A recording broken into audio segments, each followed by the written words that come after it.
সকালের ব্রেকফাস্টে বাচ্চাদের কি দেবে সেই নিয়ে অনেক টেনশন করো। তো আজকের এই রেসিপিটা দেখে নাও। আশা করছি এই রেসিপিটা তোমাদের সকল বাচ্চাদের খুবই ভালো লাগবে আর বানানোও কিন্তু খুব ইজি। তো চলো চিঁড়ের পোলাও বা পোহা রেসিপিটা তোমাদের সঙ্গে শেয়ার করা যাক।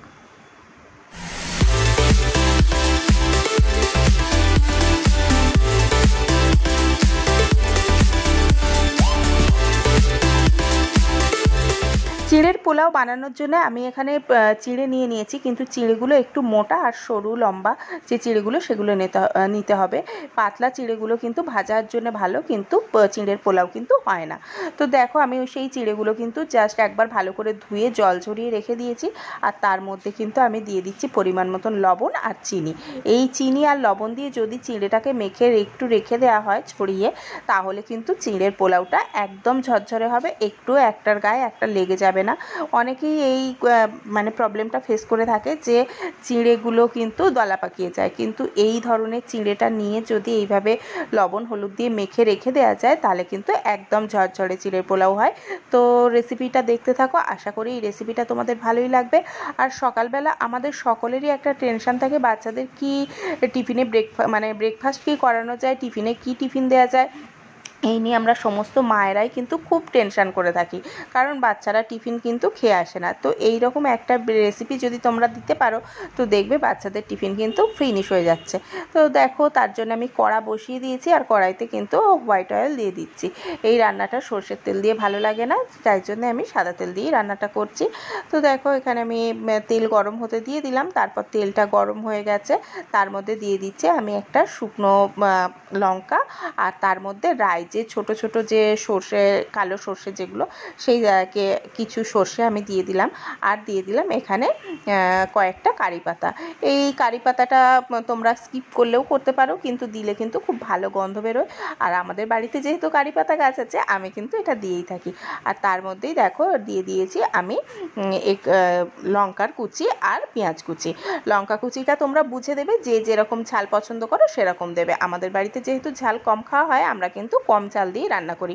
আর এমনিও পোলাও একটু মিষ্টি মিষ্টিই হয়, চিঁড়ের পোলাও বলো এমনি পোলাও বলো, সেই জন্য ঝালটা একটু কম দিলেই ভালো লাগে। আর দেখো পেঁয়াজটা দিয়ে দিয়েছি, এবার ভালো করে আমি কিন্তু এই কটা উপকরণ ভেজে নিচ্ছি। তো দেখো পেঁয়াজটা যখন একটু ভাজা হয়ে গেছে, তখন তার মধ্যে কিন্তু আমি গাজর অ্যাড করে দিচ্ছি। তো এই গাজরটা আমি ঝিরিঝিরি করেই কেটে নিয়েছি।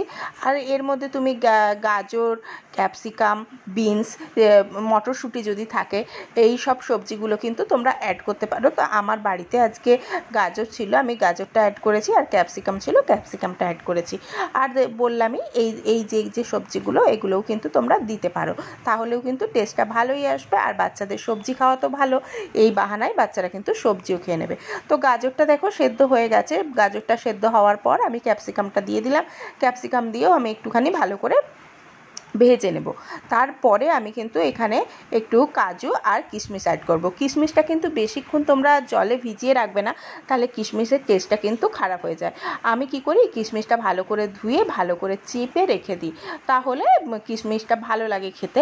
আর যদি জলে অনেকক্ষণ ভেজানো থাকে তাহলে কিন্তু কিশমিশটা ভালো লাগে না। কাজু কিশমিশ আমি ওইভাবে ধুয়ে রেখেছিলাম। তো দেখো এখানে কাজু অ্যাড করে দিলাম, এরপরে কিন্তু কিশমিশ অ্যাড করে দেবো। আর যারা এগুলো পছন্দ করো না তারা না দিলেও পারো, কিন্তু বাচ্চারা কিন্তু কাজু কিশমিশ দেওয়া এইসব রেসিপিগুলো খেতে ভালোই বাসে, তো দিলে কিন্তু খুব ভালো হয়। তো দেখো আমি এখানে একটুখানি বেশি পরিমাণে কিশমিশ দিয়েছি, কারণ আমার ছেলে আবার কিশমিশটা খেতে খুব ভালোবাসে। তো দেখো কাজু আর কিশমিশ দেওয়া হয়ে গেছে, আর তারপরে আমি দিচ্ছি এমনি চিনে বাদাম, যেটা মুংফলি বলে আর কি, সেইটা যদি না থাকে না দিলেও পারো। আর এই বললামই সমস্ত উপকরণগুলো যদি দেওয়া হয়, বাচ্চাদের যেহেতু টিফিন, তো ওদের এগুলো ভালোই লাগে, ওরা এগুলো যেহেতু পছন্দ করে, সেই জন্য এইগুলো দিয়ে কিন্তু পোলাওটা বানালে চিঁড়ের পোলাওটা খেতে খুবই ভালো হয়। তো দেখো এগুলোও একটুখানি আমি হালকা হালকা ফ্রাই করে নিলাম, আর একটু কালারের জন্য সামান্য হলুদ দিলাম। হলুদটা যদি তোমরা কালার না দিতে চাও তাহলে না দিলেও পারো, হলুদের এখানে এমনি কোনো ফাংশন নেই, জাস্ট কালারের জন্য আমি একটু দিলাম, একটু হালকা হালকা হলুদ রং হবে, সেইটা ভালো লাগে দেখতে, সেই জন্যে। আর তারপরে দেখো আমি যে চিড়েটা রেখেছিলাম জল ঝরিয়ে লবণ আর চিনি দিয়ে মেখে সেইটা দিয়ে দিলাম। আর যেহেতু এর মধ্যে লবণ আমি দিয়ে রেখেছি সেই জন্য কিন্তু লবণ অ্যাড করিনি। এবার তোমরা লবণটা কিন্তু একদম বুঝে দেবে। আর চিনিটাও দিয়ে রেখেছিলাম সেই জন্য চিনিও আর দিলাম না। তো দেখো ভালোভাবে এবার মিশিয়ে নেওয়ার পালা। মিশিয়ে নিলেই কিন্তু একদম ঝরঝরে চিড়ের পোলাও তৈরি, যেটাকে পোহাও বলে থাকি। তো দেখো আমার চিড়েরটা দেখেই তোমরা বুঝতে পারছো একটার সঙ্গে কিন্তু একটা একদমই লেগে যাচ্ছে না, একদমই ঝরঝরে হয়েছে।